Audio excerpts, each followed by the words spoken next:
Bonjour, je suis Bernard Glucoven, philosophe gilet jaune. Ce message s'adresse à tous. Quand on ne recherche pas le mal chez l'autre, pourquoi donc considérer alors que l'homme c'est le mal?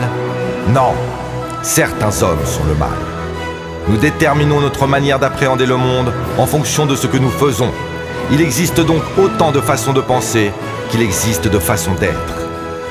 Estimer dès lors que l'homme c'est le mal, c'est en fin de compte se dédouaner de ses propres responsabilités. On peut donc être certain que nous ne devons jamais commettre la moindre action avant de l'avoir pensée, sous peine de voir cet acte non réfléchi venir modifier en profondeur notre cohérence interne par un simple mécanisme de survie qui, lui, est totalement humain et va de peine en haine.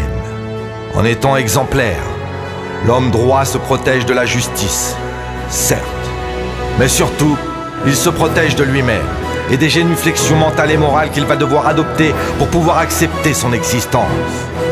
La société occidentale actuelle n'est en réalité qu'une vieille pute, perverse et narcissique, qui à coups de propagande pornographique massive a résumé l'homme au mal, dans la tête de la foule.